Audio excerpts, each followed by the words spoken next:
Buenas tardes otra vez. Siguen siendo la misma hora, seguimos con la misma ropa. Pues qué raro, ¿no? Para la raza, desde que qué pedo, güey. Sí, de que todo que llevamos tres episodios iguales. Oye, llevo 3 semanas. ¿Cómo le hicieron para que los mismos artefactos estén en la misma posición? Ya, para que cambie un poquito. Error de continuidad. Error de continuidad. Oye, pues bueno, buenas tardes. Espero que les hayan gustado los 2 episodios anteriores. Acuérdense que este canal es un canal nuevo, por si no lo sabían, para que se suscriban. Ahorita aprovechen. En estos 2 minutos de introducción, aprovechen para suscribirse y picarle a todos los botones, comentarios más. Comenten sin saber, comenten, oye, me encantó lo que dijeron y ni siquiera decir nada. No estoy de acuerdo. No estoy de acuerdo, nada, sí, pongan, no estoy de acuerdo. Y ya.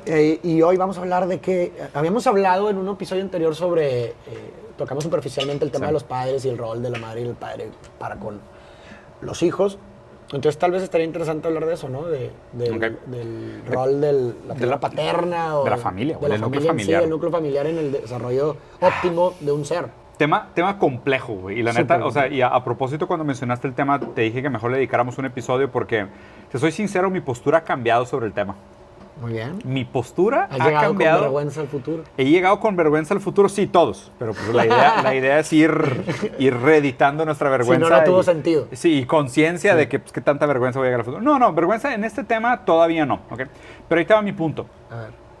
Híjole, güey, qué complicado tema, Farid. Chingados, a ver. Pero a ver, ahora te la devuelvo. Tú me la aplicaste el episodio anterior. Entonces. Más bien, Farid, voy aquí a usar yo mis cartas freudianas y voy a decir, ¿cuál es tu insistencia? Mejor cuéntame tú de lo que quieras hablar, güey. Porque, pues digo, el que mucho pregunta es que quiere ser preguntado. Entonces, Farid, ¿tienes algún amor imposible? Tengo, entonces yo te la devuelvo. Tú sugeriste este tema, entonces yo quiero hablar te aplico la freudiana. ¿Qué nos tienes que contar sobre el tema, güey? Que creo que la lógica familiar y el sujeto freudiano es contingente de esta época, pero no es una condición eterna. ¿De acuerdo? Pues digo, finalmente es contingente de cada época en particular. Justo, entonces la pregunta sería, ¿es la posición moral del hijo de una familia, núcleo familiar tradicional superior no, para nada. a la de los demás? No, para nada. ¿Es la única manera de conseguir la moral? Para nada. ¿Entonces? ¿Entonces qué? Entonces, ¿cuál es el rol tan importante que juega el padre y la madre? La calidad del vínculo significativo. La calidad del vínculo significativo, claro. Perfecto. Tiene que ser, pero la pregunta, esa calidad de vínculo significativo, no estoy hablando del vínculo en sí, la calidad del vínculo es importante, pero ¿la existencia del vínculo es fundamental para la formación de un ser humano funcional? La existencia de ese vínculo, o tú hablas de solamente la parte simbólica.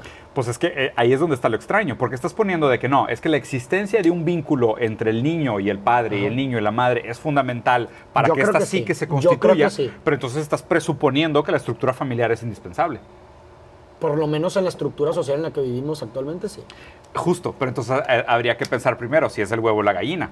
O sea, claro, sí, que hizo primero qué cosa. Ajá, entonces es el hecho de que tengamos esta sociedad organizada de esta manera necesita del núcleo familiar. Ya te sigo. ¿Me entiendes? O sea, porque pues, entonces ahí podríamos decir, claro, es que este sujeto solo es funcional cuando aprende esto de papá y mamá, claro. Porque se crea un sujeto funcional en este contexto histórico. Sí, sí, entonces en ese sentido no es que necesite realmente de un papá o una mamá en sí, sino por lo menos de o un otro o otros que proporcionen esos vínculos significativos. Ahí ya estoy más de acuerdo. Sí. Ahí ya estoy de acuerdo. ¿Por qué? Porque la formación de la individualidad o de la noción del sujeto en la teoría del espejo se hace a través de un otro. ¿Okay?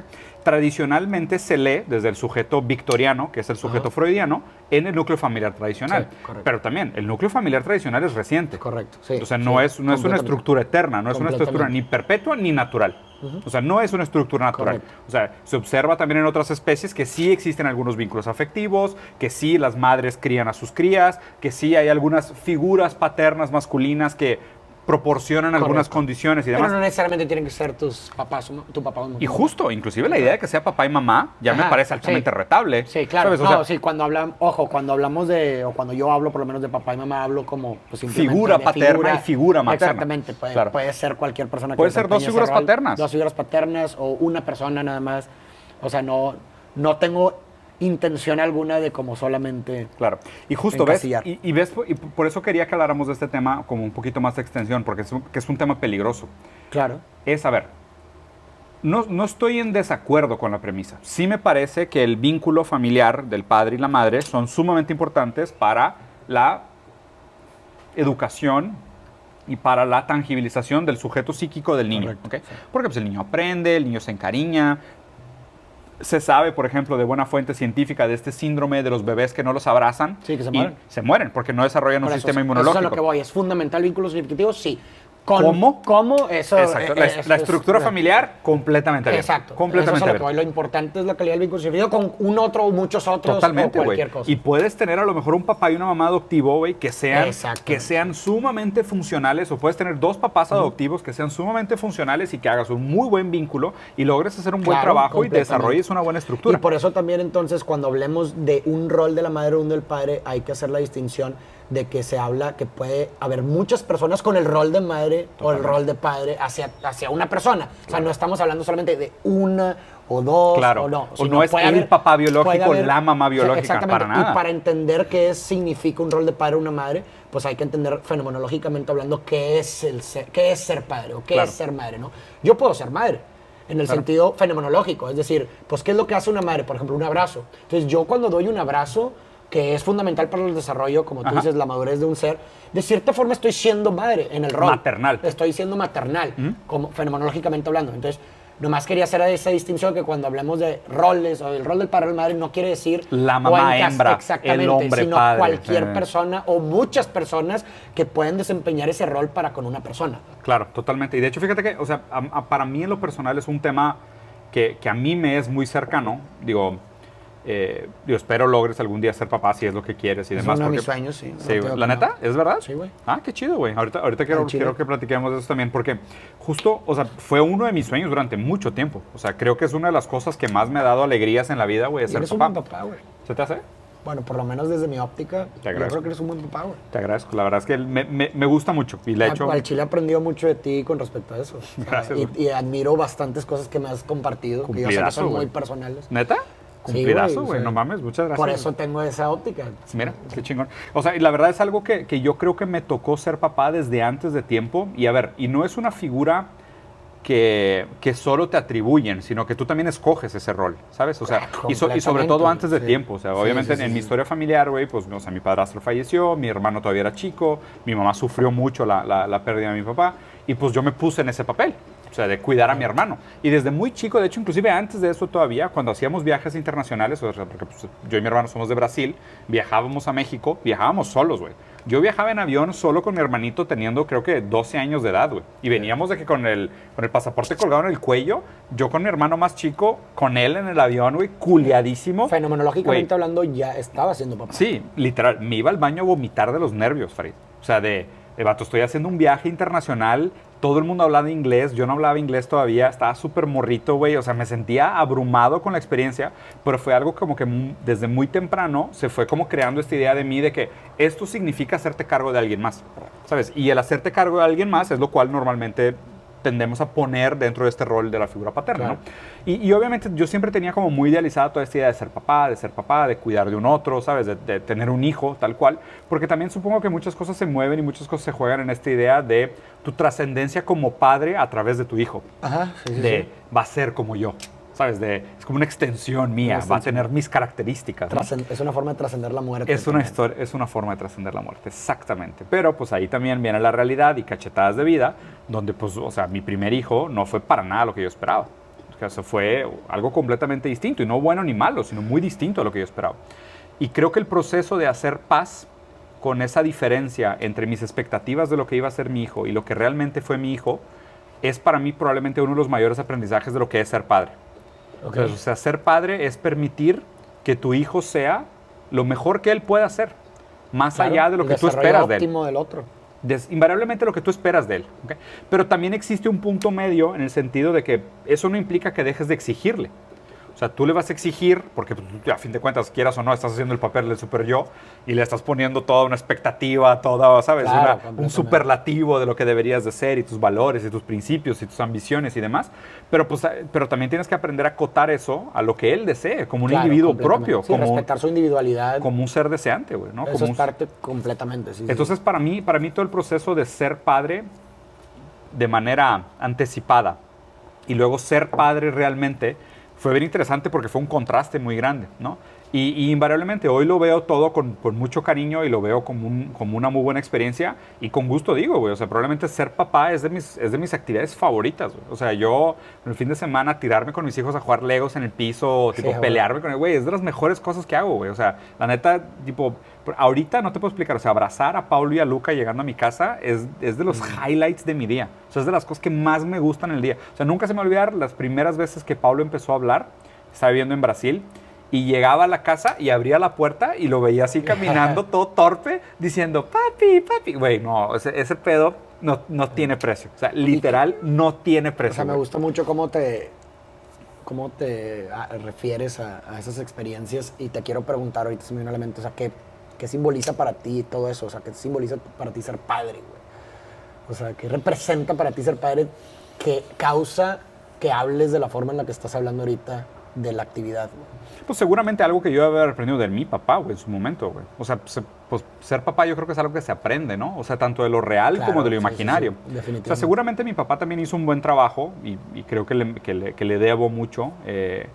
Por más que haya estado ausente también en muchos momentos de mi vida, seguramente le debo algo de aprendizaje de lo que yo aprendí a ser papá, porque pues eso se aprende. Sí, claro. Pero invariablemente tú también le pones de tu cosecha, porque creo que un buen trabajo es saber distinguir lo que está bien y lo que está mal del trabajo que hacen tus papás. ¿Qué cosas no? ¿Sabes? Es difícil, creo que llegar a ese momento donde puedes reconocer cuáles son las cosas de tus papás y de tu papá, específicamente siendo hombre, ¿no? Sí. ¿Cuáles son las cosas de tu papá que admiras y cuáles son las cosas de tu papá que te das el derecho de despreciar también? ¿Sabes? Porque lo que no me parece justo es admirarlos de manera ideológica o tacharlos de son basura y nada de lo que hace está bien, ¿no? Porque pues eso probablemente te va a causar una formación reactiva de repulsión, de no quiero ser nada como él, entonces voy a ser completamente lo opuesto, o una figura muerta, donde pues o soy como mi papá o soy un idiota. Y me parece que pues justo lo que está complicado es estar en medio de esos dos, de decir, pues es que era mi papá, es producto de su historia, producto de su contexto, me enseñó cosas de las cuales aprendí, de las cuales estoy orgulloso y quiero replicar y me gustaría que trascendieran a través de mis hijos, y hay cosas que hizo que no quiero repetir, que tengo consciente de que esto no es para mí y no es algo que quiero perpetuar. Entonces para mí ser padre ha sido como ese aprendizaje entre... Y de nuevo, lo de la figura paterna también es más raro para mí, porque yo tuve más de una figura paterna. Yo creo que todo el mundo, ¿no? Pero pues, o sea, yo tuve más de una en el sentido de que pues yo tuve un papá y un padrastro, para empezar. Entonces ya desde ahí eran dos figuras muy marcadas paternas. Y además, como los dos desaparecieron de mi vida muy temprano, yo me fui buscando otras figuras paternas, porque pues ese vacío se queda, ¿no? Y ese vacío tú lo vas llenando de otras maneras. Entonces creo que durante mucho tiempo, y seguramente todavía, pues vas buscando cómo resignificar ese vacío de la figura paterna y volver a darle significado. Y en ese collage de inspiración, porque literal es como si hicieras un palette, o sea, de ese collage de fotografías, de imágenes, de experiencias, de todo lo que ha jugado un papel paterno en tu vida, pues construyes tú la idea de qué tipo de padre me gustaría ser a mí. Y un contingente final, lo que puedas ser. Sí, porque tienes... Porque también está la distinción entre lo que uno idealiza que debería ser como padre y lo que termina siendo. Y lo que el día a día te permite, güey. Claro. ¿Sabes? Porque pues desde que, oye, pues es que yo como padre me gustaría ser así, pero pues, güey, no tienes la lana, o tienes que trabajar, o no tienes el tiempo, o no tienes la paciencia, o es algo que estás constantemente aprendiendo. Entonces yo creo que, o sea, ser padre es eso, es tener conciencia de tu collage y después contrastarlo con la realidad y seguir aspirando a ese collage, invariablemente que la realidad pues no te dé el permiso de serlo todo el tiempo. ¿Y es importante también la autocrítica, te pregunto? O sea, poder distinguir esas partes de uno también que... Así como tú dices que distingues esas partes de tus padres que desprecias, también es importante una autocrítica en uno mismo de darse cuenta que hay ciertas cosas que estás haciendo a lo mejor mal y que tal vez es preciso mejorar. Sí, totalmente, güey. O sea, totalmente. A ver, no existe tal cosa. O sea, de hecho creo que Freud lo decía, de que la vas a cagar con tus hijos. Sí, invariablemente los vas a traumar. Todo el mundo trauma a sus hijos. Sí, todo de alguna u otra forma. Sí, la idea es traumarlos lo menos posible. Exactamente. Exactamente. Justo, esa frase siempre la recuerdo, me la dijo Ale, de hecho. O sea, es como que los vamos a traumar. Naturalmente. Hay que ver cómo los traumamos lo menos posible. O lo más sano posible. No, y de hecho, güey, justo me pasó la semana pasada, güey. Tuve una plática con Luca, con el chiquito, que me quedó muy, o sea, no sé, güey, me movió mucho, güey, fue muy emotiva. Porque, digo, o sea, Paulo tiene muchas imposibilidades de autonomía, ¿no? O sea, hay muchas cosas que no hace solo, no se baña solo, o sea, no come solo completamente, hay muchas cosas que necesita ayuda, ¿no?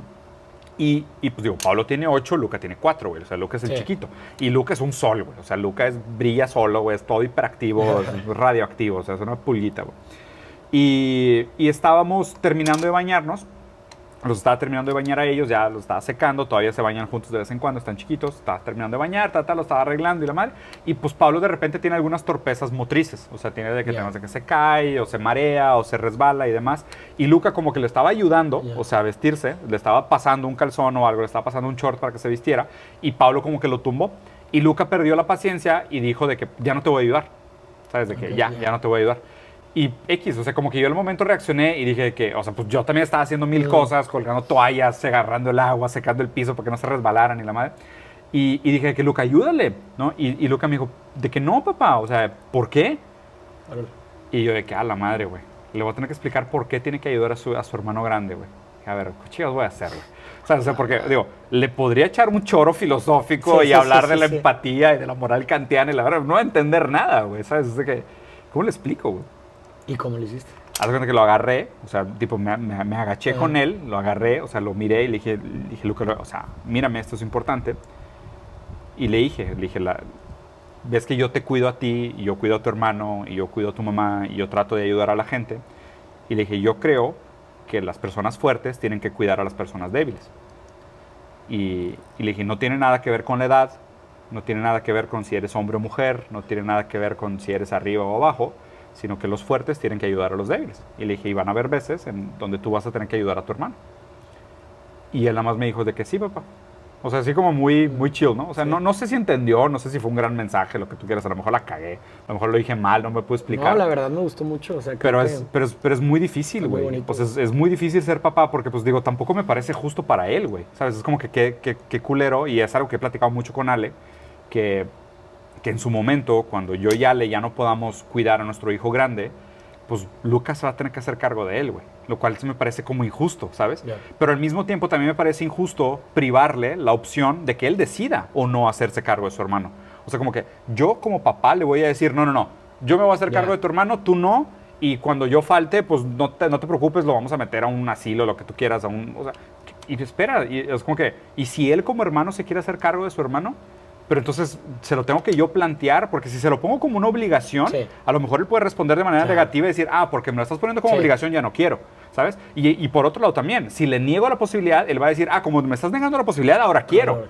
Entonces es como que, pues, qué raro, güey. O sea, lo único que puedo hacer es tratar de transmitirle la moral que existe por detrás y que él decida. Si él se siente lo suficientemente fuerte para hacerse cargo de alguien más, que lo haga. Porque me parece que ese es el rol paterno.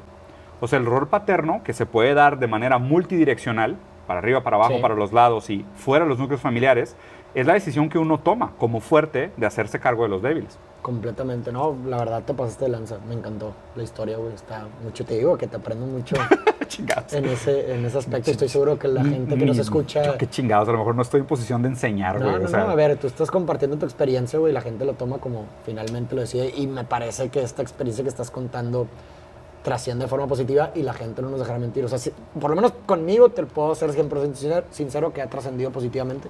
Y estoy seguro que la gente que nos escucha también, muchas de ellas.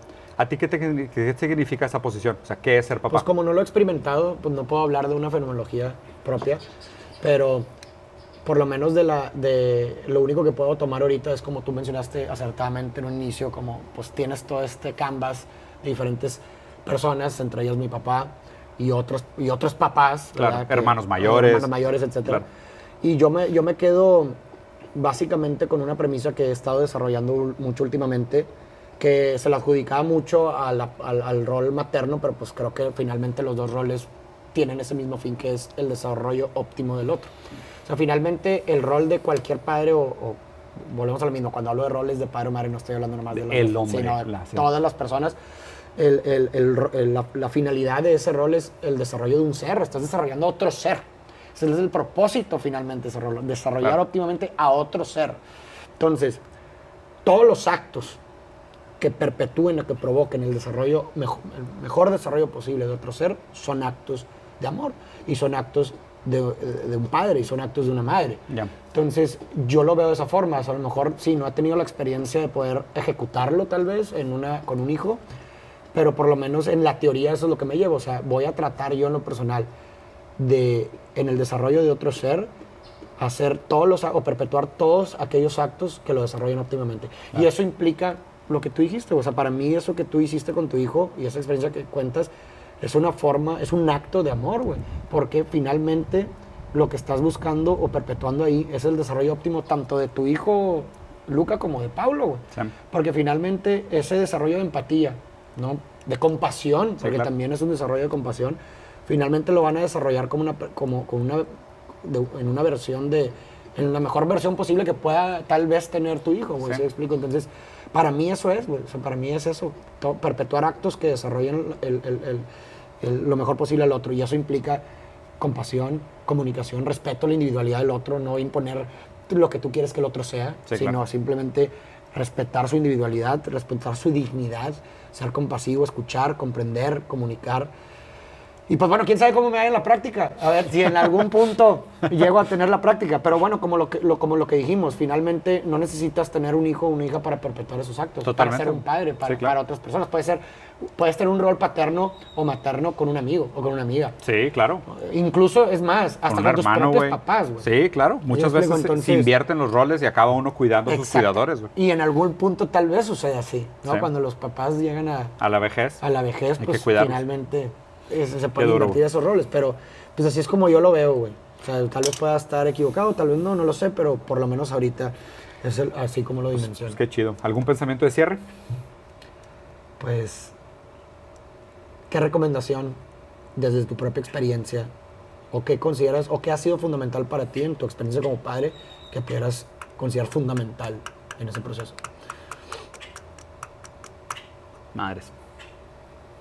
No sé, o sea, no me gustan, o sea, en ese sentido la verdad es de que digo, y es mucho como síndrome de impostor, güey, o sea, no me siento en posición de dar muchos consejos, o sea, y de verdad te agradezco el cumplido, neta, pero pues yo sí siento que tengo mucho que mejorar como padre todavía, güey. Y siempre, ¿no? Siempre, o sea, hay un punto de mejora. Seguramente todos como siempre, pero pues digo, si algo los voy a dejar, güey, o sea, quédense con esa frase de que el rol de los fuertes es cuidar a los débiles. O sea, creo que es más que suficiente para empezar a desarrollar un poco de empatía. No lo vean como limosna, sino que muchas veces, y también esta frase me gusta mucho, güey, que es, la única manera como uno puede alcanzar la dignidad es dándole dignidad a los otros. Correcto. O sea, porque tú mismo no te puedes atribuir un rol de dignidad. Correcto. La dignidad te la tiene que dar alguien más. Entonces, solo a través de que ayudemos a los demás a encontrar su dignidad es como alcanzamos la nuestra propia. Entonces, genial. Si tú quieres acabar con dignidad y no quieres llegar con vergüenza al futuro, pues ayuda a los demás a que tengan una vida digna. Y esa será la mejor manera de hacerlo. Me parece genial y nomás complementaría con saber discernir también entre el límite de la empatía que puede ser la lástima. Ah, claro. A la limosna. O sea, por eso lo dijiste tú, ¿no? O sea, creo que el límite de la empatía es la lástima. Y creo que en el momento en el que uno siente lástima por un otro y que hace cosas por lástima, estropea cualquier proceso afectivo. Totalmente. Buen punto. Oigan, pues complicado. El episodio de hoy estuvo muy cercano. Les mando un abrazo de compas o de papás. Si lo necesitan, también llévenselo. Déjanos por ahí sus comentarios. Piquen a todos los botoncitos, principalmente a la campanita, porque este es un canal nuevo. Ayúdenos a compartir. Compartan aquí sus propias historias. Aquí para esto está esta página de comentarios que está virtualmente acá abajo de mis manos. Sí, creo que la dinámica de este episodio puede ser eso, ¿no? Compartir, que la gente comparta en algún comentario su experiencia como padre. Ajá. O si no o qué significa ser papá para ellos. ¿Qué significa ser padre para ellos? Y listo. Me gusta. Raza, nos vemos.